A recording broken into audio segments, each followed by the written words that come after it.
Hello everyone and welcome, and today we will be talking about Five Nights at Freddy's 4, Sister Location, and World, the very forgotten sequel. I'm not even joking when I say that people just wanted to forget that game.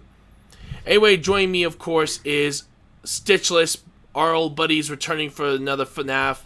The other one unfortunately is unable to join us due to him being busy, so we weren't able to get Machine Rage to join us this time.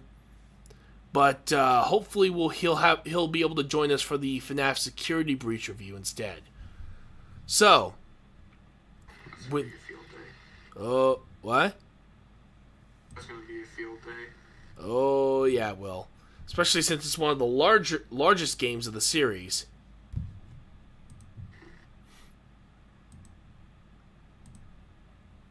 But, yeah, hard to believe that we're now finally getting into the other half of the mainly PC series before it started going on the Xbox and PlayStation. But, yeah, what are your thoughts, honestly, on the whole aspect of FNaF 4, since we're going to be starting with that game? Are we doing it like last time where there's 5 categories, 1 through 10 points? Oh yeah, of course. I was just wondering what your thoughts are overall of the actual thing. I really like it. I still like it, but it's not one of my higher. It's not one of your all-time favorites. Yeah, it's still good. I enjoy it, but it's not my favorite. That makes sense. All right, so what do you think your score is going to be for Five Nights at Freddy's 4? I have a score of 50. 38. 38? Mm-hmm. I'm actually going to go a little higher than you. I'm actually going to go for a 42 here. Because I actually have to give some credit to this game for trying something completely new in this case. So, we're going to start off with... We're going to start off with story, of course, just like every other review, which we haven't done in a while. We also have, of course, characters, music, design, and overall gameplay. Which, I guess for characters, we're going to name this, and this is only for the FNaF series, we're going to name it Animatronics. Because at this point, that's really all the character you get. I was going to say, I saw Phoenix Fires up there. Do you guys need a PTSD section?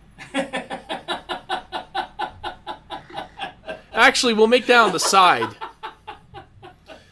Which, if I'm going to give myself a PTSD rating for the first 3, because sweet Jesus God, Yes. why? On this PTSD scale for Five Nights at Freddy's 1, definitely has got to be a 8 out of 10. Yes. Five Nights at Freddy's 2 is actually lower at a 7.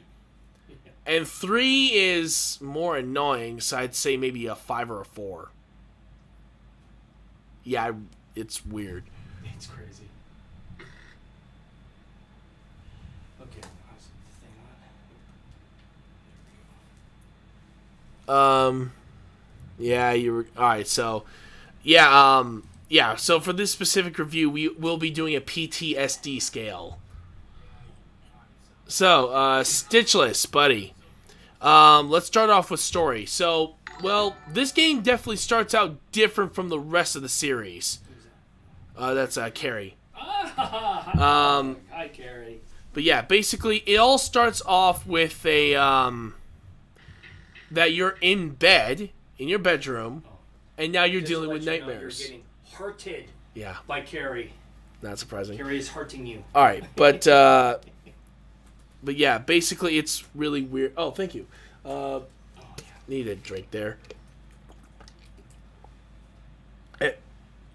Well, son of a bitch, I think I'm only down to my last one. Which, are you kidding me?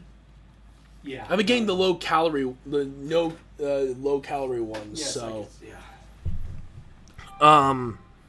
But yeah, what do you think of the the story and overall basis for this particular game, Stytchless? I really like it. It really shines a lot of light about what happened with Afton's family and some major events. Mm-hmm. Definitely on that one, I agree. Especially since this is actually one of the first times, and I know a lot of people when this game first came out, a lot of people thought that that ending cutscene, yes, spoiler alert for those of you guys who haven't played the game, there's a style mini game. Fredbear's family, they then put him, yeah, pretty much. These things just, yeah, definitely an interesting thing, but, what do you think of the presence of the whole thing being set in a bedroom? It's definitely a lot different, but Like if they actually played this game. A 7 out of 10? It does give quite a bit of story. Yeah, it gives a fair amount of story. An 8? There we go. Those details in the story. Unlike the other ones that were actually a lot more vague. Yeah. Alright, so so now we're going on to characters, or what I'd like to call for this particular review, animatronics. And holy sweet Jesus, did they really up the scare factor on these things? It's... Sorry about that. You alright? Yeah, I accidentally disconnected. Oh, no worries, man. What were you saying? I was just saying that for the animatronics, they really upped the scare factor this time. Especially if you got the Halloween update. Oh, yeah. That was a fun time. But what do you think of the overall design of the characters themselves? Just because we're talking mainly about the animatronics. Well, they are scary, like, teeth and stuff. Mm-hmm. But like, it was something different, and it is scary. But I think that I would have enjoyed something maybe else. It was still scary, but just sharp teeth sometimes just doesn't do it for me. That's true. It was still scary though. Yeah, I the felt reason... like it could have been scarier. That's true. For me, I actually thought they were pretty scary at first, especially when I found out that there were specific details on the animatronics where the teeth were coming from their bellies, which would actually be a reference to one of the later games that would show up. Mainly Sister Location. It says, FNaF4 writes, makes you wonder why they wanted to rip off Chuck E. Cheese now before it went bankrupt. It still sucks they did get bankrupt, though. Well, it is. That's a lot of childhoods that just went away. You can't go in there with your kids and remember, Especially since now the whole COVID thing's finally being lifted. But, yeah, I guess now you could say it's really become Five Nights at Freddy's, basically. It's now a haunted location where no one goes to. Well, that's true. That is very, very metaphorically. Yeah, a little bit disturbing there. Anyway, when it comes down to the look of the animatronics, though, I have to say, definitely so interesting. Are you doing what you said you were doing?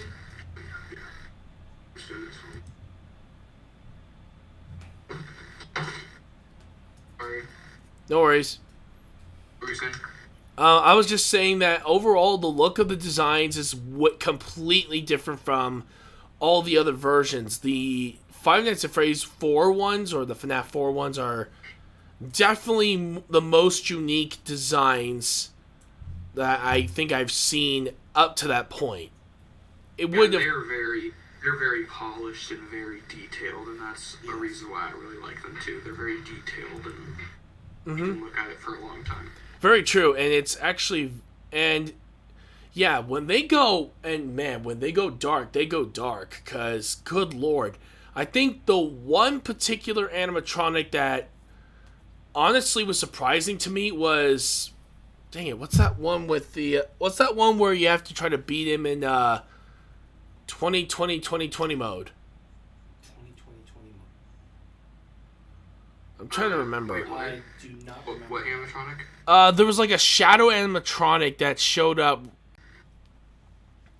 But yeah, that was, of course, is music, considering there's none. Well, except for the intro, but that's barely. The menu is pretty good, so I'm going to give it a 5. You're going to give it a 5? Yeah. But that was really all the music there was. Pretty much. Yeah, that's really all there was. Yeah, I'm with you. It was good, but not enough to, like, give it a 7 or 8. True enough. And not to mention, the games have never really been about music. It's about... Huh? FNAF's 3 music was good. Yeah. FNAF 3 definitely had some decent ones. Alright. So, next, of course, is the overall design of the game. The overall design and look of the game is... it's definitely unique. I rarely see a game where you're actually put inside a bedroom. And I know a lot of FNAF fan games have been putting you in that setting. So it's definitely interesting that I think this game inspired a lot of those fan games later on down the line. What did you think of the design overall for FNAF 4? Overall design, I think it was pretty cool. I liked it. It was cool. Alright, this is right here. Give it a... give it what? 7 for design. Yeah. 7 for design. It was good. I liked it. Yeah, I'm gonna do the same as well. I actually think it's pretty freaking cool. And it is definitely unique enough that it would inspire future creations. Alright, this right here would teach kids not to go exploring in places they shouldn't, as they never know what's gonna happen. That's actually pretty true in this case, yeah. Genre. But that's the gameplay, and we will be doing FNaF World, as well as Five Nights at Freddy's sister location along with it, since these reviews are surprisingly usually quick. But that's just overall. What did you think of the gameplay for FNAF 4? It was good. It was different. There was a lot more to do. Like, you could never just sit and do nothing. Like, you had to be vigilant, always checking. So, I'd give it an 8. Nice. I'm actually gonna, for once, I'm gonna give this one a 9, because the reason why is that for the first time, you're actually using your other senses to detect where they're coming from. You gotta know what's going on, where are they gonna move, and listening for them is the key to that. It's not just visual cues anymore.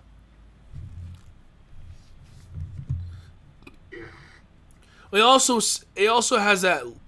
All right, so we got, of course. Oh my god. That's crazy. And you gave 38. You're okay. Now 3. 3. Just very. Like, it was still scary, but like happened. Oh yeah, of course. For me, It didn't have a huge effect on me. It becomes less scary, and not to mention when you feel like you have something, you got it right, and then all of a sudden, boom, here comes the animatronic killing you. It wastes all that time, then you have to do it again, and I guess overall, that's the type of PTSD I got from these games. Hence why I'm giving it a 6. Okay. You, I bet, had a much less harder time than I did, since out of the both of us, you're the FNAF expert here. Well, you and Machine Rage, but mainly you, because you've played them a lot more than I have. A lot of you people have already seen what happened to me with just the next game of the series. A lot of you guys...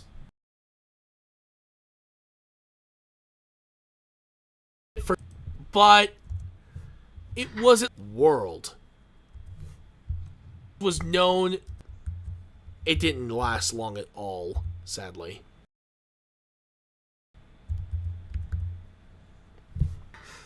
God bless it. Sorry, what were we about to say there, Stytchless? 5. 5? As an overall score? Yep. Wow, someone's being extremely harsh today.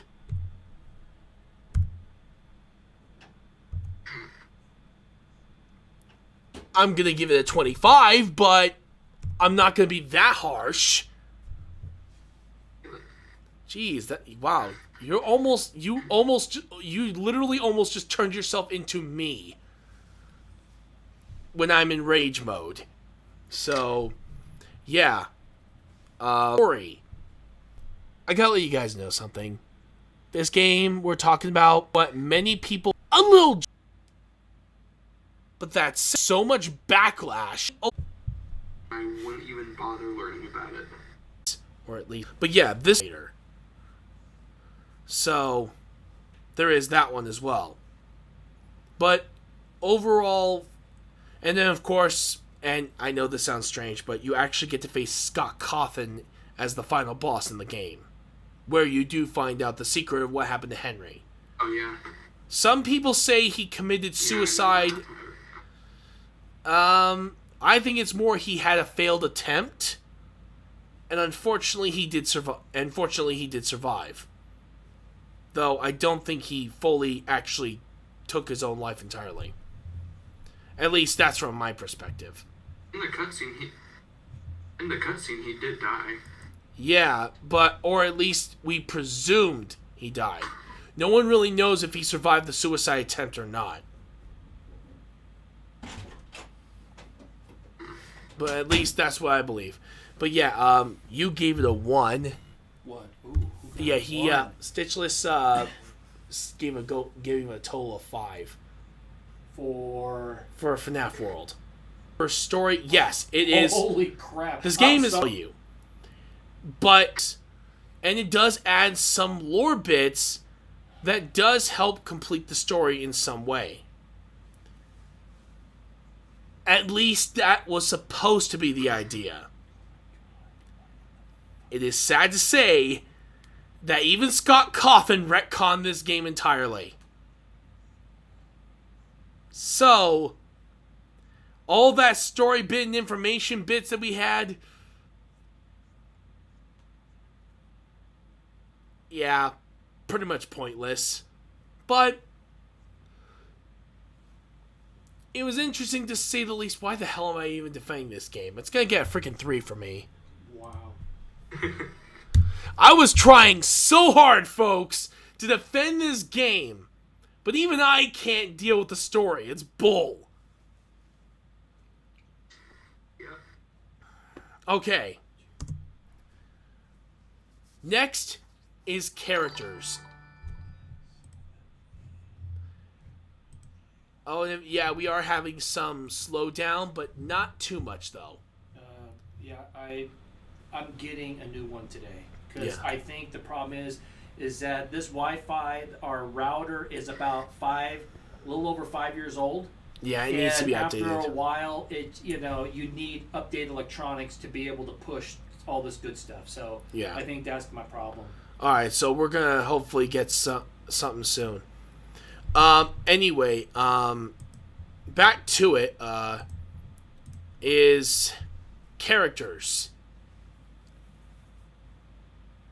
What do you think, Stytchless?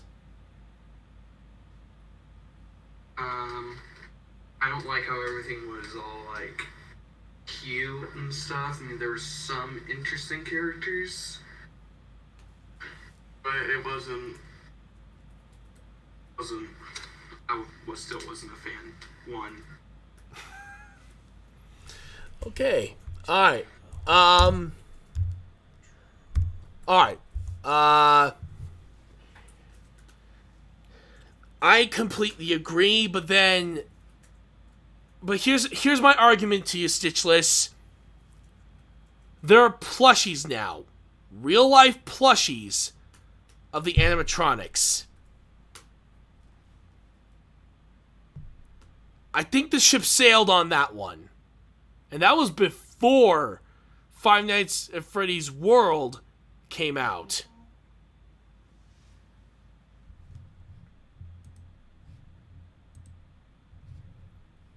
I'm just saying. And overall, yeah, the designs are cute, but again, it's definitely not what the series was going for. But yeah, overall though, I gotta give it a 3. I'm sorry, folks. I'm trying to defend this game to some degree, but even I have my limits. All right. Next is music. And I gotta admit, the soundtrack is actually something I'm willing to defend to a certain degree. Never heard it before. 1. That was quick. Actually, wait, why am... You know what? I'm sorry. I'm sorry. So I'm sorry if I'm being hard on this game. No, I don't blame you. I'm giving it a 1 as well. I'm trying to defend it, folks, but why am I even trying to defend it? I believe that FNaF World is canon, except for the few little snippets. Oh no! Oh no! Oh no! Scott Cawthon completely retconned that game entirely. It doesn't exist, as far as he's concerned. Okay. Design overall. Well, 1. What? Okay. I kind of like the design. I do like RPGs. Okay, yeah. I do kind of like it. It was kind of a neat design, I guess. So I'll give it a 2. Gonna give it a 2? Okay. Alright, so you're gonna give it a 2. Overall, the design, well, at least they stuck to a theme, at least. So I am gonna give it a little bit more points on that one, maybe 5. Only because they at least stuck to the theme, and yes, I know it's cutesy and all, but at least it's consistent. And when it does go into darker territory, it does throw you for a loop, and does it in a way that only FNaF can. So, I am willing to be a little bit more lenient in this particular case. And finally, we have the last category, gameplay. Stytchless, what about you? I like RPGs. It was neat, I guess. 1. Even though you gave all those compliments. Okay. I'm gonna defend it a little bit. First of all, the game... Said that for the last 3 categories. Yeah. But yeah, let me at least defend it a little bit, folks. The gameplay mechanics are pretty simple. It's RPG standard. It's what you expect. But again, for an RPG, it's not entirely bad. Trust me, I've played some real stinkers in the past, folks. Some of those games are just outright horrible. Their gameplay ideas were completely out there. Sometimes I just want a standard RPG, one that I can at least understand. What games am I talking about? Let's take a look at Enchanted Arms, for example. Not only does it have more of a chessboard style gameplay, which honestly doesn't seem too bad, but of course all the game's ranges for different attacks was a neat concept. The only bad thing about the game is mainly because the bosses range from just stupidly easy to impossible to defeat unless you hack the game. No, I'm not joking. It's stupid. But then we have other games that try different mechanics, such as Final Fantasy II, which unfortunately fails in the regard of how to level up each skill. Luckily enough, the Ultima series fixed that problem outright, but yeah, in Final Fantasy II, it's an example where gameplay ultimately got screwed over from the start, And that's the reason why you're such a broken character in the story of Final Fantasy II. This is where I'm willing to give a little bit more credit here. The game is very well balanced. The bosses aren't too hard, but they do still require an amount of skill. Each and every design for the bosses are actually pretty cool. And overall, fighting Scott Cawthon as the final boss is funny as hell, and I think it's pretty damn enjoyable. That was funny. Literally facing down the creator of FNaF. Yeah, I definitely would like to say I definitely thought that was funny as hell. So, overall, would I say that the gameplay is bad? I'm actually willing to give it a 7. Because of the sheer fact that, sure, the rest of the game doesn't flow well. But when it comes to just being an RPG, it does a much better job than most of the big line RPGs out there. Just by sticking to what... Undertale. Except for Undertale, of course, yeah, but I'm talking about just as a standard RPG. It works. And that's all you need to do sometimes. You don't have to create some elaborate scheme here and there. It's like, well, as for the aforementioned Undertale. It's a game that sticks to the basics, giving you only a specific set of options, such as being a pacifist or just flat out killing your enemies. And the cool thing about that is that it records every single thing you do. Even when you restart the game, it will remember every time you murdered someone, every time you spared someone, every time... Sans will. Yeah, Sans will, basically, but you get the idea, though. Every action is important. Let's take a look at another RPG that tries that same style, Mass Effect, where every single choice you make alters the story and makes sure that every choice you make overall could affect how the galaxy not only sees you, but sees the potential threat of the Reapers. So on and so forth. So I am going to give it a 7. It does what it needs to do, when it needs to do. Its bosses are interesting, and I gotta be honest, it's better than most of some of the RPGs I've played in the past. And trust me, if you guys ever request me to do Enchanted Arms, I'm gonna let you know there will be a lot of rage, a lot of pain, a lot of blood, a lot of sweat, and a lot of hatred for that game. Trust me, you think Stytchless is being mean? I give it a flat out 0. Oh wait, you could give it a 0 if you could? Yes. Oh my goodness. So he's going to give it a 0. Oh, I didn't know that. Okay, I want to change my categories back to 0, except for that one I gave to 2. I want to change it to 1. I knew that was coming. Son of a bitch. Oh, that's funny. So everything is 0 except for the Oh my goodness. The gameplay is a 1. gameplay's 1. It's 0. What about the 2 you gave? Yeah, For I'm turning for it down design. to a 1. Alright, so that's down to a 1. Got it. But Yes, it was a good way to introduce kids. Yeah, I already said that. Okay, sorry. Trust me, I got all that done. Okay. And my score, Now adjusted to 0. 19. Wow, that's a lot better than 3. No, his is just 2. Well, but yours is 3, right? No, my full score was 20. My score beforehand was 25. Oh, okay. Well, so I was being lenient. Okay. But, however, like I said, and this is, yes, the only real part.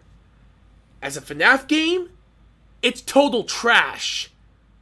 But for an RPG, not bad. Could be worse. I see what you're saying. Yes, I see. It could be worse. If it was just its own game, it would have been fine. But they had to put Five Nights at Freddy's in there. And that was just going to end up ruining it. One of the few times where our good buddy Scott Cawthon didn't make a good decision. Or maybe he was trying something that just didn't. Of course, sometimes you have to try something to keep it to keep it still somewhat relevant. Well, you already know Stytchless' response on that, and that's a base. And he's almost like the culmination of the entire FNaF community. So if he's saying it's already that bad, you already know the game was screwed from the get-go. I'm not saying that it wasn't bad. I was just saying is that I think Scott tried to do something that was, I want to say just a little bit more out of his wheelhouse in a sense, but trying to culminate it together to be a FNaF thing. But it failed miserably. But you don't know how to do it until you do have a failure. I mean, he hasn't really had a failure yet, so he tried something and it didn't work. But I like how you put it, as you put it as as if it was just an RPG. Yeah, get rid of Five Nights at Freddy's, and that's what I'm saying. Or make it Five Nights at Freddy's RPG. You know what I'm trying to say? No, I think just get rid of Five Nights at Freddy's off it altogether and just replace it with something else. Is that what you agree with, Stytchless? Yeah, I agree. I respect Scott for trying. Yes. For what it's worth, folks, for as much as I know a lot of people absolutely hate this game to death, and I completely understand why, but if you just take it from my perspective, if you just took everything out of Five Nights at Freddy's out of this game and just called it maybe RPG World, it wouldn't be that bad. I actually think it'd be a passable game that you could find on Steam, no problem. But as a FNaF game, it was an unfortunate total failure. And it's one that unfortunately fans to this day will still continue to hate. So, with that in mind, PTSD scale of 0 to 10, what would you give it?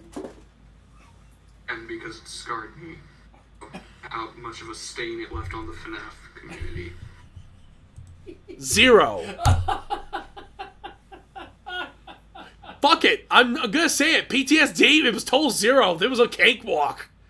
For me, when I played the game, I finished the whole damn game in one go. It was the least stressful game out of the entire series, and I'm so damn happy that it exists.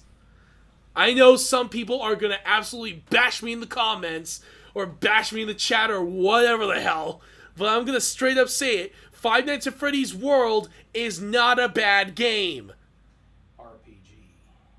No, it's not a bad game in general, because trust me, I've played worse. Heck, maybe for, if we get up to maybe, actually, you know what? Since we did hit 500 followers, I might just torture myself. And I know I said this a while back, I thought I would never review this game, but maybe it's better I get it out of the way, so I don't have to review it ever again. Enchanted Arms, and the other game, E.T. for the Atari 2600. And I am gonna straight up tell you, E.T.'s not bad. It's actually a pretty good game. I know people are gonna wonder what the hell is wrong with me. I should go to a gaming asylum. Well, no. If you go back, now mind you, the Atari was during my time too. Basically, way in the early part. But I'm just saying is that if you looked at Atari and you looked at the game in itself, I mean, the game in itself wasn't really overly that bad. It was just, to me, honestly, it was just an average Atari game. Just an average. Even though that it had the hype because there was the movie behind it. But they could have done so much more if they wouldn't have tried so hard to push it out in 6 months. But I really do believe that when you're playing the game is not that bad. As I said, it's a very much an average. It is very much an average Atari game, and that's all it is. I think it's just because it unfortunately came out at the wrong time. But we'll talk about that game when we actually review it down the line, because you gotta remember, sweet Jesus, if we continue talking about that one, we're gonna be here all day. No, but I guess the problem that you ran into is that E.T. in itself, the movie and the Atari could not save the gaming crash. No, the gaming, it just came out at the worst time. Well, it's not. I don't even think of worst time. They had nothing new to offer. All they did was they offered a movie title to an average game. Okay, That's what I'm saying. Okay. like I said, we'll talk about this when we actually do the review, because I'm going to argue with that. Well, you can go ahead and argue with it. Because there were some innovative stuff that game I'm pulled not off. trying to say that it wasn't innovative. I'm just trying to say when you look at the whole Atari We'll thing talk itself, about it when we get to the review. It was an average And then, of Atari course, I will, of course, review Enchanted Arms. And trust me, people, if you see me rage before, and trust me, I've had some amazing rage moments on this show, as well as in the game, as well as on my live streams. You do not want to see me with this game. Because, good lord, well, I know a lot of you guys are going to laugh your butts off, but still. Alright, now it's time for our final review of the trilogy of games right now. And yes, we will be doing Ultimate Custom Night. We'll be doing, bless you. We'll also be doing FNaF VR. We'll also be doing FNaF, Excuse me, sorry. or in this case, I think it's, hold on, what was the title of the game again? I have the game right here. Oh, Freddy Fazbear's Pizzeria Simulator. We'll do that one as well for a future FNaF review. So, Stytchless, for Five Nights at Freddy's Sister Location. What do you think your overall score is going to be for this game? 45. 45? Wow, yeah. Well, Sister Location is good. All right, so we got a 45 score. Oh, that was my Adobe Creative Cloud. For me, I'm actually going to give it the same score. I think it definitely deserves that one. Okay. All right. For those of you guys who are not in the know of FNaF Sister Location, this is technically Five Nights at Freddy's 6. If you want to go by official game chronological order. If you get rid of Fnaf World, then it's technically Five Nights at Freddy's 5. But, yeah. It's, this game definitely dropped a lot more lore than the other games combined at this point. Not as much as, well, FNaF, not as much as a Security Breach, but definitely there. So, let's start off with story. Stytchless, what do you think of the overall story of Sister Location?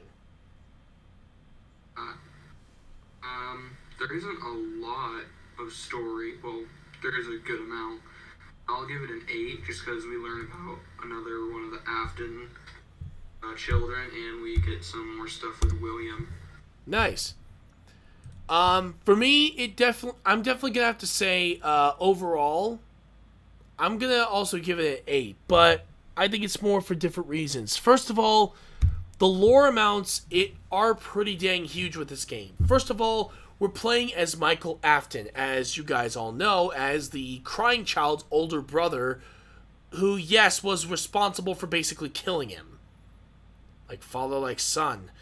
However, unlike his father, he at least regretted his decisions. And of course, now he's trying to right his father's wrongs by trying to set the spirits of the children free, which he's technically been doing in every single FNaF game, except for 4, of course, up until Sister Location, and I think Freddy's Pizzeria Simulator. So, to see his journey going on from going to each location and eventually getting scooped, and of course, literally turning into another purple guy, looking at you, William Afton, you know it's going to be a battle between a father and son for the ending of it all, which it effectively did. But we'll talk about that game next time. But yeah, overall though, I gotta give it an 8 for this one.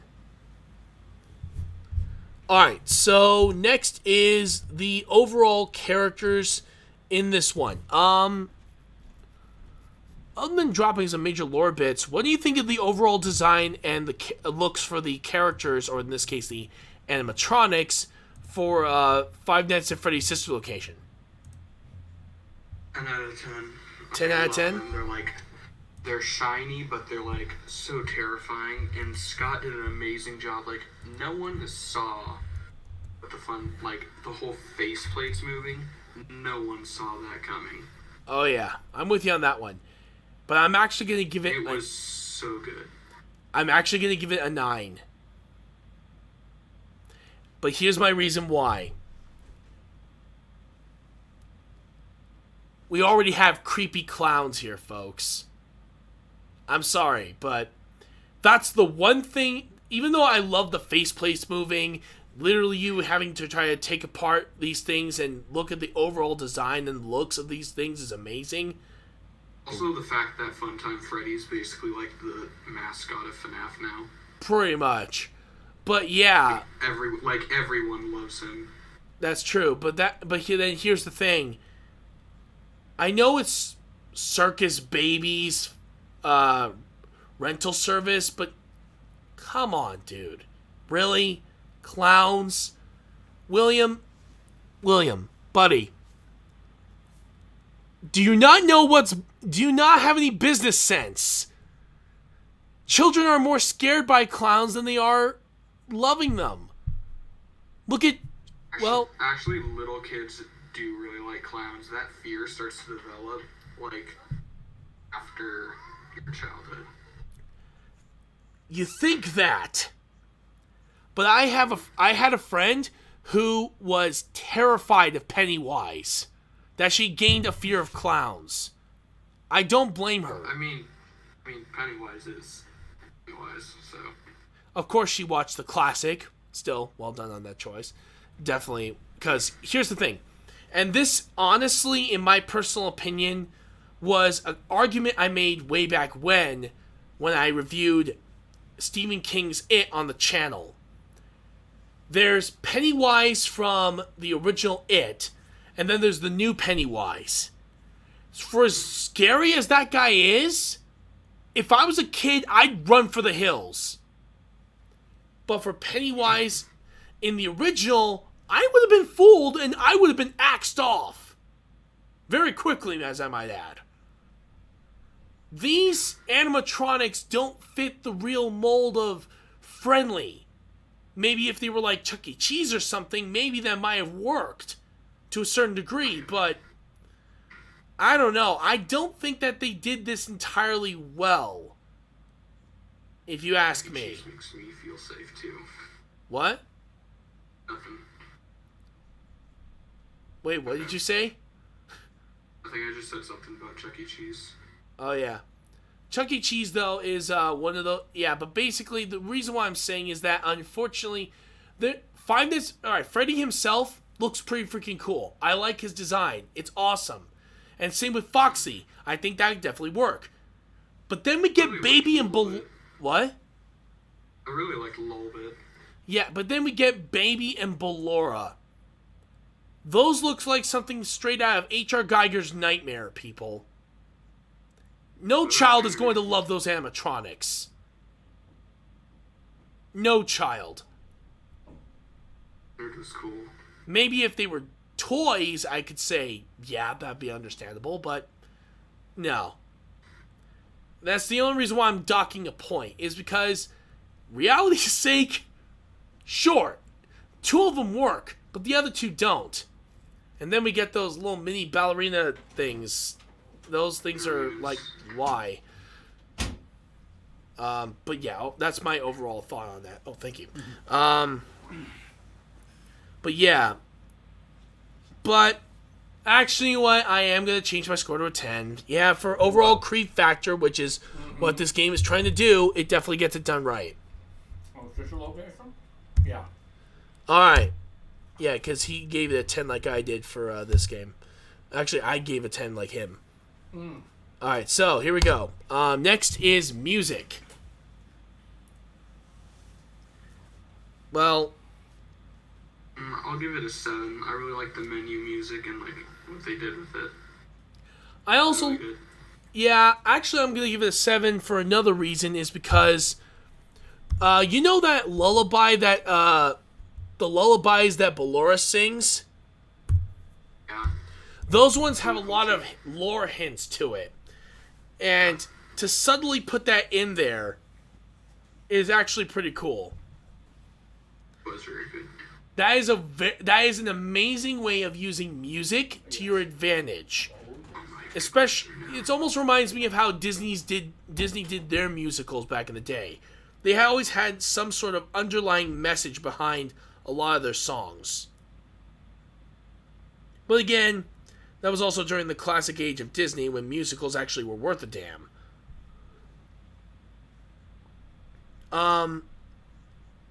But again, or at least, I haven't watched any of the newer ones yet, except for, I've only watched up to Coco and that's it.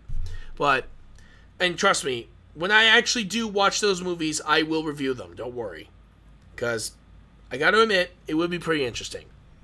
But yeah, the music is done very well here, and it's actually, in my personal opinion, the one game where music is done the best.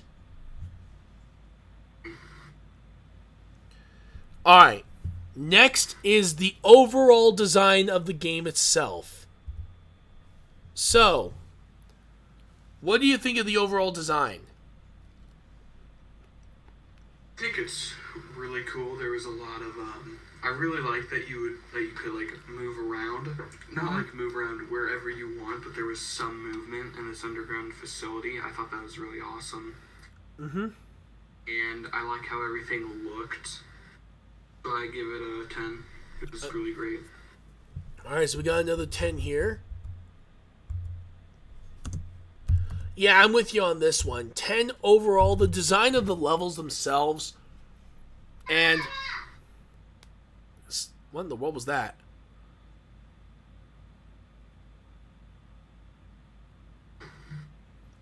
Stytchless, you there? I'm here. Alright, just want to make sure. But overall...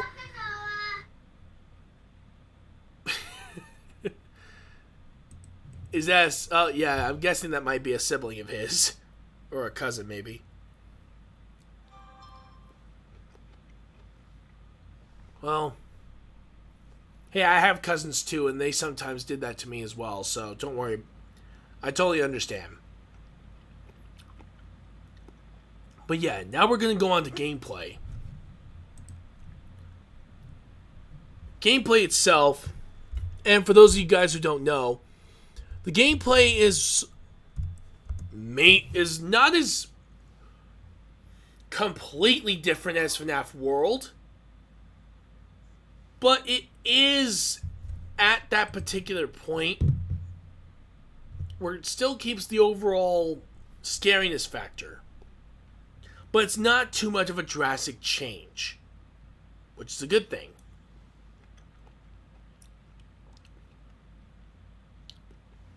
But overall, I like the level designs. Each and every one of them is different. Like, there's one level where you're trying to take apart Freddy,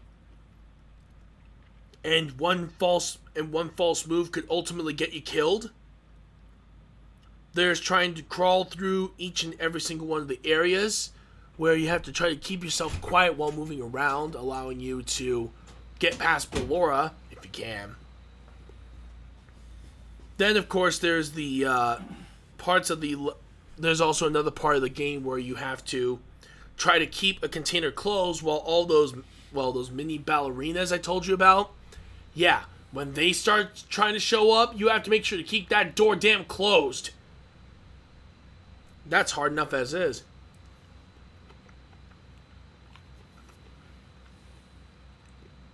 But they give such a variety that it's completely different from what you would expect. So overall, it's a unique experience. It's not the traditional Five Nights at Freddy's gameplay that we used to have from FNaF 1 to 4. We wouldn't get that ever again, sadly. And if you guys are wondering, does FNaF VR count? No, because that is technically a collection. Well, thank you. Because technically that is a collection, not an actual official game. If it was, then yeah, we would have added FNAF Help Wanted. It would have counted, but no. I'm sorry, guys. FNAF 4 was technically the last game in the series that ever continued that type of gameplay, which is sad. Because a lot of that gameplay was fun and enjoyable. This is where, in my personal opinion, the games became too damn easy. That, sure, it had the scare factor, but it was much easier to deal with than the previous games that came before it. Now, if they did that free roaming mode in Security Breach with the difficulty spikes of Joy of Creation, then yeah, I would definitely have to say that it definitely falls up. But overall, I just don't honestly see it being something that should be... I don't think we're ever going to see a FNAF game with that type of gameplay ever again, sadly. However, this also brings up a particular statement, or a question I actually had from way back when I first started this show. The question was, do games need to change? I know we're segueing here, but this actually is something that I should definitely address. Because there's no right or wrong answer here. Is change good? Depends on how it's done. Like, hold on. Let's take a look at FNAF, for example, the series as a whole. We went from dealing with our job as a security guard, but then we go in the position of a child, but still relatively the same, but with a few added game mechanics like all the other ones did. In Five Nights at Freddy's, it set the standard for the game mechanics that we would use. The second game added a mask. There's no longer doors, so you really had to learn to keep an eye on everything, but you at least had a mask to disguise yourself from most of the animatronics. Then we go to Five Nights at Freddy's 3, which deals with hallucinations and malfunctions to some of the equipment that you have to deal with. So you have to do maintenance on the equipment while keeping an eye on the cameras and keeping an eye out for only one animatronic this time. Five Nights at Freddy's 4 goes back to the basics.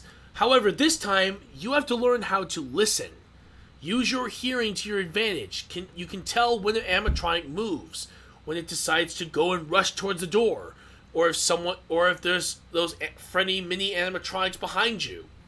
You also use it during a mini game where you can get a few extra hours with the Springtrap plushie. But then we go on to FNAF World. FNAF World is a bit of a different story. That one just changed everything completely into an RPG setting. And now we get Sister Location, which keeps the creep factor.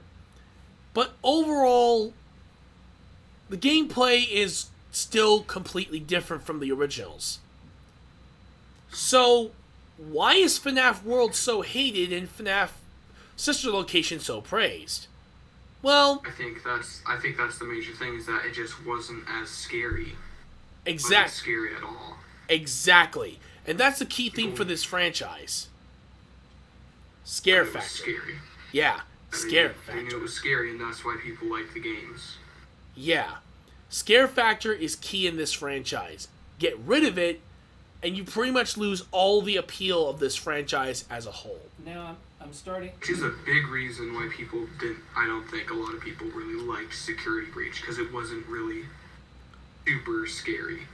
I think maybe because when you start getting more into the lore and stuff like that, when you're really starting to break it down and everything, I think at some point people want to actually get into the story itself. Okay, you know what I mean?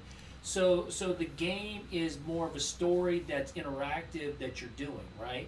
That you're being a part of. It's not so much the game being the jump scare, the anticipation, the adrenaline rush, the heart beating, and stuff like that, which a lot of people really loved about it. But I think what he was trying to do is trying to get you more into the psychological part of the actual story in itself that you got a chance to be a part of. Taking away the jump scares, taking away all of those other different things, but kind of experiencing what a person is going through at that moment in the breach. You know what I'm trying to say? That is true, but then that's what I'm saying. But that's People also talk it, I know evolution, right? An evoluting point. To a certain degree, yes, but that also takes away the one key factor that made the games fun.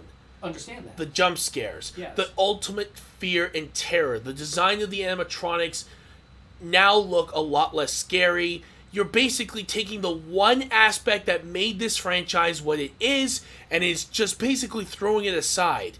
But however, where FNaF World completely did that and that was a total failure, Sister Location kept the scare factor in its entirety. And that's the best part about it. It's the reason why people love Sister Location more than Security Breach. Because Security Breach, yes, sometimes it has those, but it only happens because you let it happen. Where the other one, you feel like you don't have much of a choice. You're in total panic mode. If you make a mistake, you're in such a stressful position that anything's going to freak you out. Well, I go ahead, Stytchless. I'm just saying, I think that's just another reason why people really like the location is because it did have that change. It was still scary.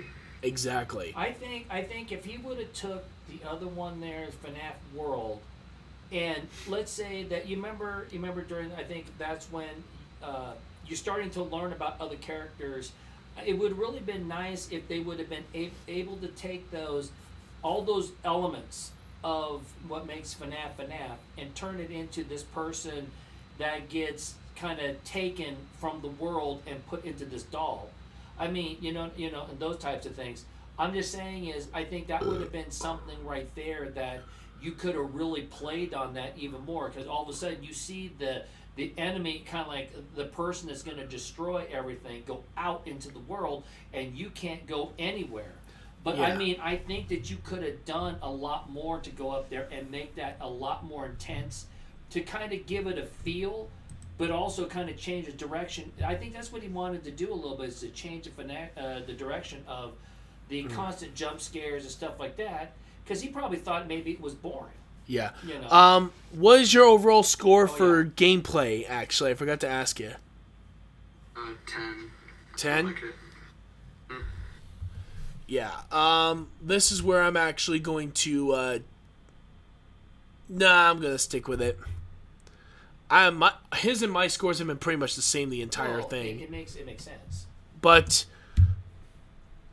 yeah, but let's take into account one last thing, folks, and it's mainly involving, and this is just from my own perspective. Let's just say I've seen quite a few games make some major radical changes that ultimately it really does work to its favor, and sometimes they don't. Again, let's take a look at games. Well, not like we're actually going to do different games this time. We're going to do games such as the Halo franchise mixed with Kingdom Hearts. Let's take a look at both these games, shall we? You would think that Halo started out as a first-person shooter like any other first-person shooter does. It set the standard with the controls, enemies, that sort of stuff.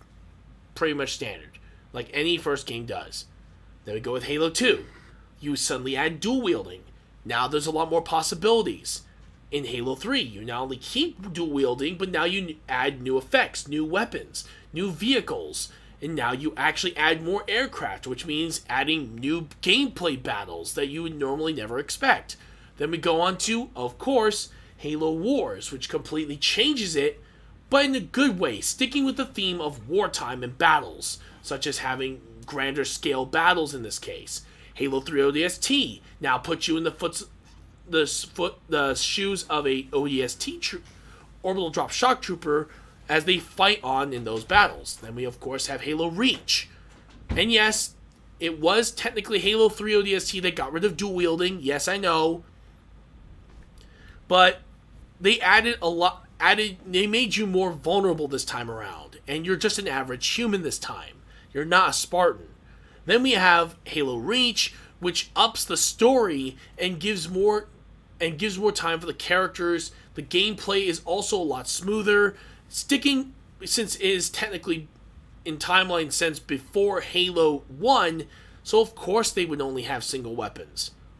So it makes sense that way. And we're mainly sticking with the Bungie series for right now. If we wanted to go to 343, we'll do that some other time. Then we take a look at Kingdom Hearts. Kingdom Hearts had many different gameplay styles and mechanics.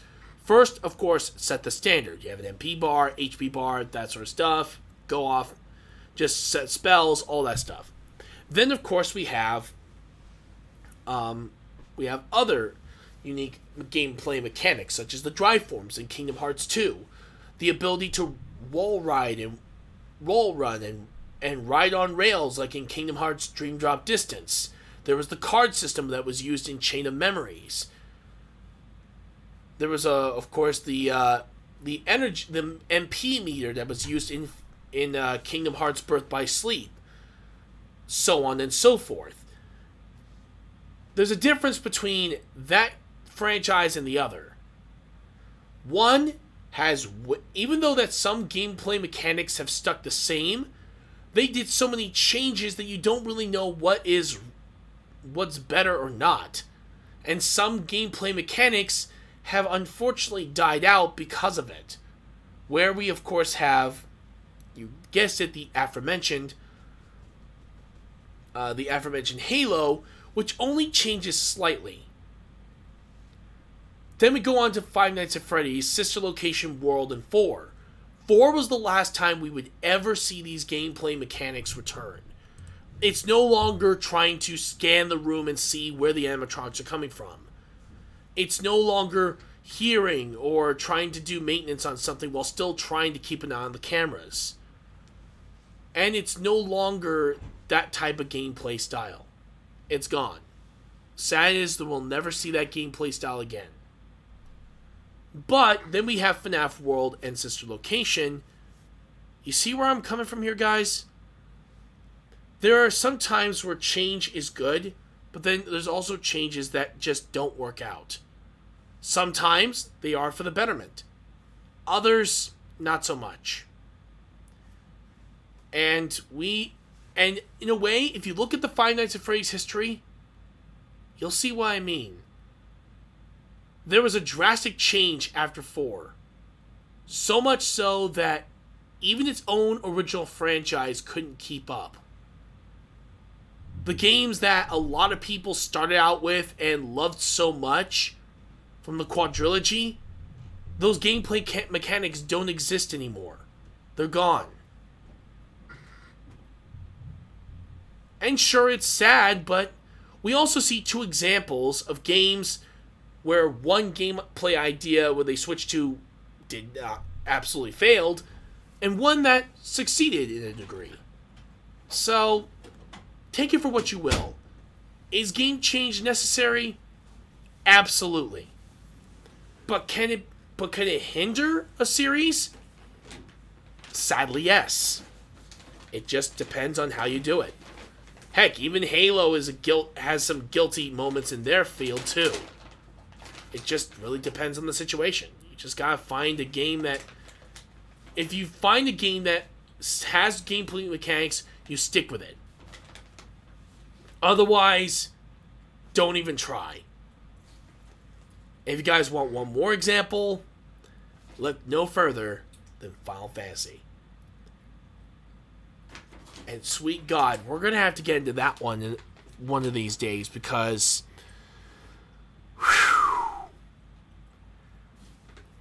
If you guys thought that there was some changes in FNaF, you have no idea. Because, good Lord, there was a lot of changes in the Final Fantasy series. And we'll be reviewing those games in the future. I don't know. I personally think that in that particular case, we're going to get into a whole can of worms. Anyway. Well, our scores are 45, my friend. We matched our scores. That's cool. And now it's time for the aforementioned extra, the PTSD scale. Only for the Five Nights at Freddy's franchise, of course, or any other horror games. 5. It was really good, and I'm always constantly thinking about it. It might be my favorite game. So it gave you 5 on the PTSD scale. Okay, for Sister Location, it gave me a 3. Like I said, the games became a lot easier, and sad to say, I just don't see it being the difficulty spike that the original 4 did. And you want to know the crazy thing? I know I sound like a freaking masochist, but I prefer the first 4 games than the rest of the series afterwards. There's some people that just like that adrenaline rush. And I don't like it. I don't like it, but at the same time, I respect the game. I respect those 4 games more than the others, sadly. Except for Sister Location. That's the exception. I really think that, really peaked of the series, that, it really went in the right direction at 5 and 6. uh-huh. I think that's when, it peaked and everyone, really enjoyed the games a lot more. I think, and I know this sounds weird, but I actually believe that it peaked with 4. 4 is where it peaked. And the only reason why I'm giving it a high score for Sister Location is because it is a really interesting game, and even though it did change a lot, it still stuck to the horror genre, unlike a certain game we already know of. Also, oh wait, never mind. Never mind. I thought that was my score. I'm like, wait, that's not it. That's my PTSD scale. But yeah, overall though. But yeah, I think in a way, if I were to say overall for games in the series, it peaked with Sister Location. But overall, if I was gonna say video games, gameplay mechanics, and all that, I would say FNaF 4 and Sister Location are the ones that peaked. And then right after that, it just went downhill. Well, I think you got to remember too. So I'm gonna ask both of you two to think of as being a game developer. I've developed a game myself and put one together. So, but if you were a game developer, and to keep it fresh for you, what would you need to do? We'll go with Stytchless first. Did you hear that, Stytchless? Mike's muted. His? Sorry. Yeah, there we go. Yeah, sorry. Yeah. Obviously, if we want to keep things interesting, we're going to have to make some changes. Yeah, because, when you're doing game development and stuff like that, so let's say my game Mansion would go, it was just like with Zort, what back in the day. By the third one, it was pretty much done. The guys, it's time to go to do something different. Here he is. He's doing God knows how many games, books, and now going to be a movie. That's even if the movie's still on the green light. But you got to go up there. You got to make sure that the game developer itself is having fun with his own creation. So, and I mean, sometimes a game developer has to go outside his wheelhouse or what got it really popular to begin with, to keep it fresh for him to be able to move forward with other ideas, other concepts. To move forward with other gaming ideas. So you can't, even though that this generation of gamers is very nostalgic. So the nostalgia part of every game. It's not always there yet with FNaF yet. No, but what I'm saying is that because there is this inherency of this generation to always look at the past. Because the past, it's a reminder, it's something that always feels good and stuff. But you can apply that to the present. This one here, of course, it didn't last like the retros, like the retro games, like let's go back to even the classic games, Super Mario 3 and all those other things. But my point is that your generation really still, even though it might only be 6 short years, you're still going to always go back because that is something that's inherent into you all. And there's nothing wrong with that, but what it does is it kind of pigeonholes game developers in trying to make sure that they always have a strong amount of what made it, something that they can recognize at the beginning when it really does need to start moving towards a more futuristic way of thinking about it and doing. Well, eventually it's going to be 10 years old in 2 years. Yeah, I don't. What? 2014 was when the original game first came out. Oh my God, that's right. Holy crap! I'm sorry, guys. I'm old. In 2 years. That was 10 years. It's 2 more years until it hits 10. Wow. Holy crap! A decade. You Almost can't a do decade. That to me. I'm 54 years old, people. Yeah, I don't need this. You'll be. Well, we're getting into it. But the thing is that the problem is sometimes gaming developers get stymied for the fact that if they don't have enough of the past in there, then their game is never going to go. But sometimes the past can hinder its development in forward. So sometimes you have game developers like Scott here having to go way out on a limb to go up there, still make it fresh for him and some new ideas, but there's some give and take over here too. So I mean, that's how I have to, and I'm looking at it from a guy who developed the game, and let me tell you, there's a lot to it. All right, so before we do it, we do of course we have Retro Evolution. Yes. 8 years old. Actually, I'm sorry. do we really need to, guys? Because at this point, these games, it's kind of obvious what they need to change or not. It's like blatantly obvious, and technically, they already did do some of those changes. So, honestly, I think the franchise kind of made it do it itself. Well, how about this? Just tell me if. How about this? We'll go with you first. Gotta go. Oh, you gotta go? Oh, Yeah. man. Hey, no worries, man. Good stuff. Alright.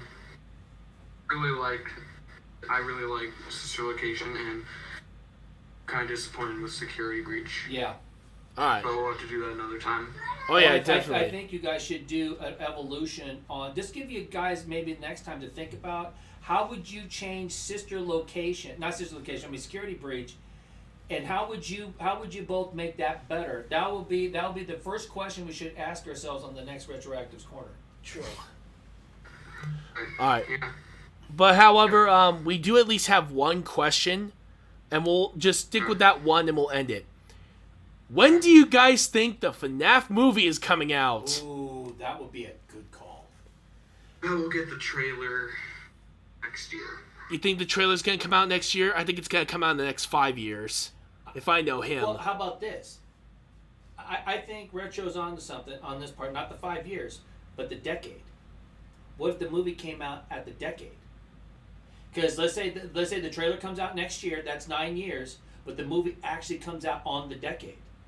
That's 1 decade's worth of FNaF, and you culminate with the 9 years is 2023. Yeah, but what I'm saying, next year you have the trailer, and then he releases it on 2024, so he can make that 1 decade mark. Why not? I mean, that's a hell of a milestone to have a game that lasted a decade.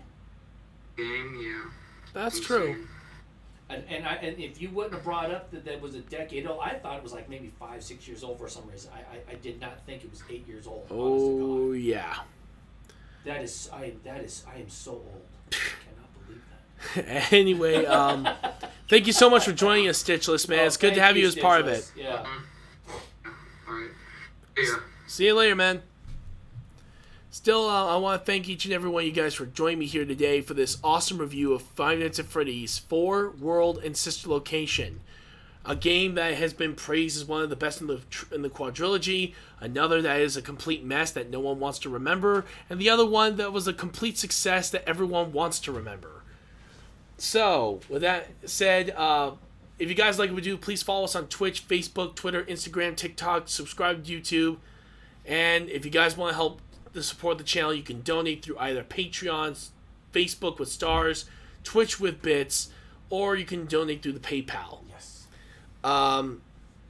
Tomorrow, we'll be doing Roblox on Sunday. That's pretty obvious. We're doing it from 12 to 3, hopefully. And then, of course, I'll be dealing with the cleansing, so you guys will be... You guys are going to see me maybe miserable on Monday. Yes. Or maybe even as far as Tuesday, depending on the situation. A lot of you guys actually asked me will you continue Mutant Football League so we can get to the final bowl and find out which team you get selected by?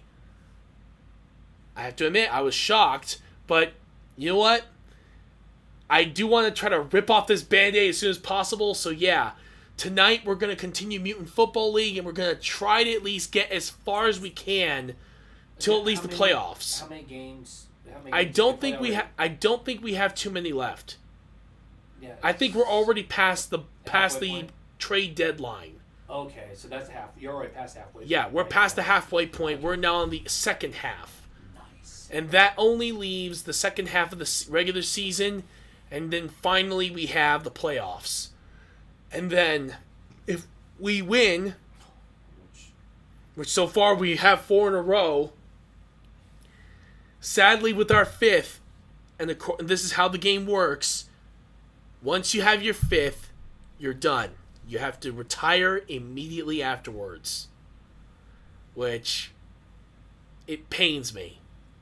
It hurts me every time I have to think of it because I built this team from the ground up, and now I have to let them go. And then you have to build another team from the ground up. Yep. The thing I like about this game, about the Mutant Football League, is the fact that it does not matter. There's still going to be wins and losses. You know how sometimes you can set your team up and then it could be. Oh, trust me. If you guys look at my other future, my past Mutant Football League episodes, you know why. We're just hoping that this season will be the undefeated season. That is the only thing we're hoping for right now. Well, that is the only thing that you haven't accomplished yet. And if we don't accomplish it with this team, we'll try with another. But I would at least like to have our final season be undefeated, because this team deserves it for how many freaking Super Mayhem Bowls we've won. We've won 4 in a row. We have done incredibly well. We went from possibly the worst team in our first season, Yes. going straight up and winning overall the best team in the league, Yeah. which was surprisingly the Microheart Mutilators. Yeah.